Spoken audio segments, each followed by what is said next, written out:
Welcome student. This is your history class, class 6, chapter 3, part 3. What about other customs and practices? Archaeology does not tell us directly about these. Scholars have studied the lives of present-day farmers who practice simple agriculture. They have also studied the lives of herders. Many of these farmers and herders live in groups called tribes. Scholars find that they follow certain customs and practices that may have existed earlier as well. अन्य रीति रिवाजों और प्रथाओं के बारे में क्या? पुरातत्व हमें इसके बारे में सीधे नहीं बताते हैं। विद्वानों ने वर्तमान किसानों के जीवन का अध्ययन किया है जो सरल कृषि का अभ्यास करते हैं। उन्होंने चारवाहों के जीवन का भी अध्ययन किया है। इनमें से कई किसान और चारवाहे जनजातियों नामक समूह में रहते हैं। विद्वानों ने पाया कि वे कुछ रीति रिवाजों और प्रथाओं का पालन करते हैं जो पहले भी मौजूद थे। Tribes usually 2 to 3 generations live together in small settlements or villages. Most families are related to one another and groups of such families form a tribe. आमतौर पर 2 से 3 पीढ़ियां छोटी बस्तियों या गांवों में एक साथ रहती हैं। अधिकांश परिवार एक दूसरे से संबंधित हैं और ऐसे परिवारों के समूह एक जनजाति बनाते हैं। Members of a tribe follow occupations such as hunting, gathering, farming, herding, and fishing. Usually, women do most of the agriculture work, including preparing the ground, sowing seed, looking after the growing plants and harvesting grain. Children often look after plants, driving away animals and birds that might eat them. Women also thresh, husk, and grind grain. Men usually lead large herds of animals in search of pasture. Children often took after small flocks. The cleaning of animals and milking is done by both men and women. Both women and men make pots, baskets, tools, and herds. They also take part in singing, dancing, and decoration their herds. जनजातियाँ एक जनजाति के सदस्य शिकार, इकट्ठा खेती, चारवाहे और मछली पकड़ने जैसे व्यवसायों का पालन करते हैं। आमतौर पर महिलाएं ज़्यादातर कृषि कार्य करती हैं, जिसमें जमीन तैयार करना, बीज बोना, बढ़ते पौधों की देखभाल और अनाज की कटाई शामिल है। बच्चे अक्सर पौधों की देखभाल करते हैं, जानवरों और पक्षियों को दूर भगाते हैं जो उन्हें खा सकते हैं। महिलाएं अनाज को भूसी और पीसती भी है। पुरुष आमतौर पर चारागाह की तलाश में जानवरों के बड़े झुंड का नेतृत्व करते हैं। बच्चे अक्सर छोटे झुंडों की देखभाल करते हैं। जानवरों और दूध देने की काम पुरुष और महिलाएं दोनों द्वारा की जाती है। महिला और पुरुष दोनों ही बर्तन, टोकरी, औजार और झोपड़ियां बनाते हैं। वे अपनी झोपड़ियों को गाने, नाचने और सजाने में भी हिस्सा लेते हैं।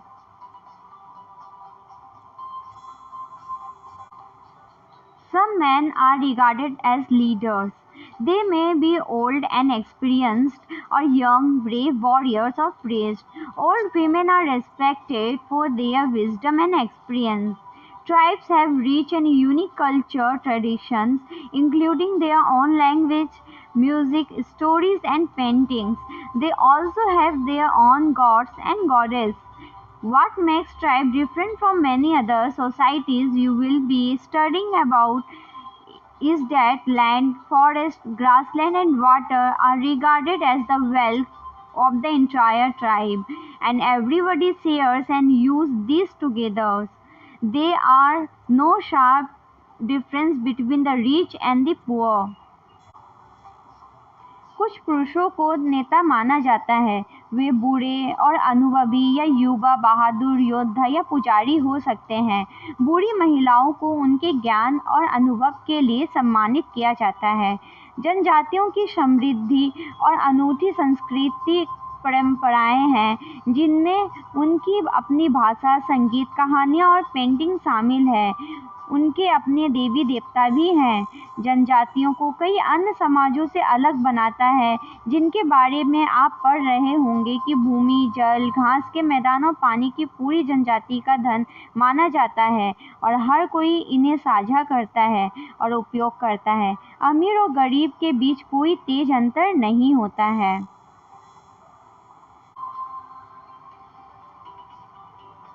A closer look living and dying in Meghra.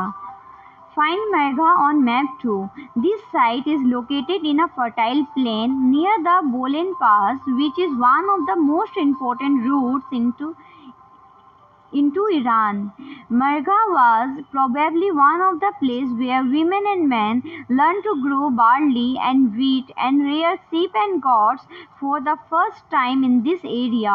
It is one of the earliest villages that we know about.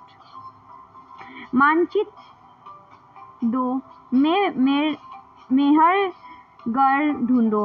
यह ईरान जाने वाले सबसे महत्वपूर्ण रास्ते बोलन दर्रे के पास एक हरा भरा समतल स्थान है। मेहरगढ़ संभवतः वह स्थान है जहाँ के स्त्री पुरुषों ने इस इलाके में सबसे पहले गेहूं उगाना और भेड़ बकरी पालना सीखा।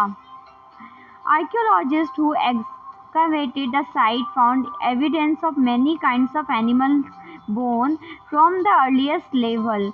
These included bone of wild animals such as deer and pig. In later levels, they found more bones of sheep and goat, and in still later levels, cattle bones are most common, suggesting that this was the animal that was generally kept by the people. यहाँ विभिन्न प्रकार के जानवरों की हड्डियाँ मिली। इनमें हिरन तथा सुअर जैसे जंगली जानवर तथा भेड़ और बकरी की हड्डियाँ हैं। मेहरगढ़ में इसके अलावा चौकोर तथा आयताकार घरों के अवशेष भी मिले हैं। प्रत्येक घर में 4 या उनसे ज़्यादा कमरे हैं, जिनमें से कुछ संभवतः भंडार के काम आते होंगे।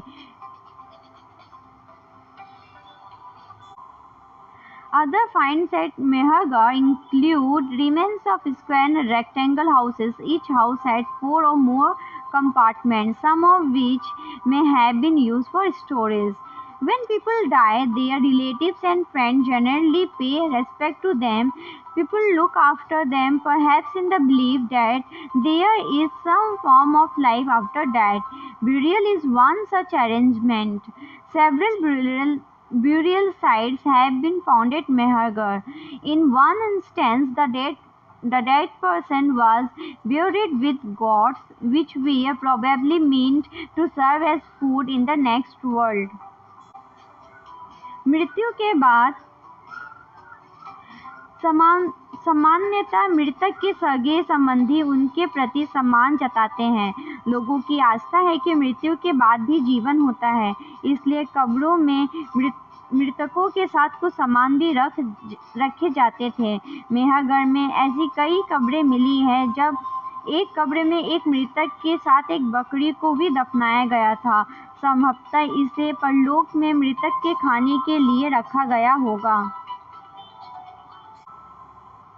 A closer look, Daujali heading.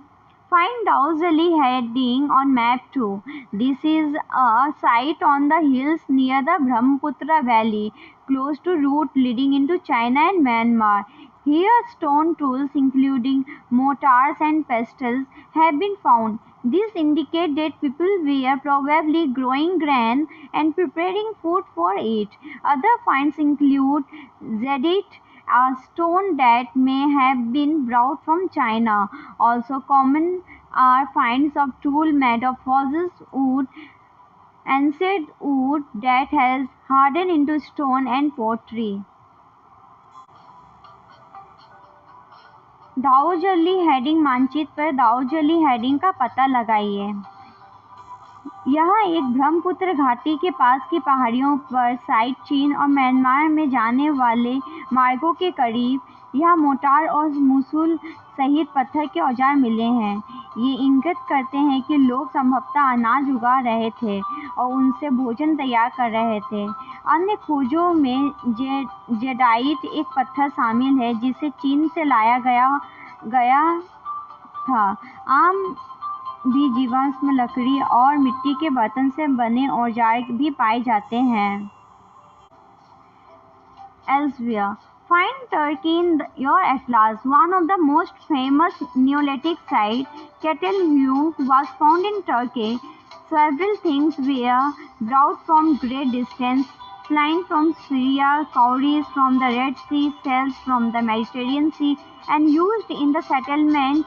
Remember, there were no carts. Most things would have been carried on the backs of pack animals such as cattle or by people. Atlas में टर्की ढूंढें। नवपाषाण युग के सबसे प्रसिद्ध पुरास्थलों में से एक चताल युग तुर्की में है। यहाँ दूर दराज स्थानों से कई चीजें लाई जाती थी और उनका उपयोग किया जाता था, जैसे सीरिया से लाया गया चकमक पत्थर, लाल सागर की कौड़ियाँ तथा भूमध्य सागर की सीपियाँ। ध्यान रहे कि उस समय तक पहिए वाले वाहन का विकास नहीं हुआ था। लोग सामान खुद या जानवरों की पीठ पर लाद कर ले जाया करते थे। This is the end of this video. We will continue the next chapter in next video. If you have any doubt, please let us know. We will try to clear your doubts in another video. अगर आपको कोई संदेह है तो कृपया करके हमें बताइए।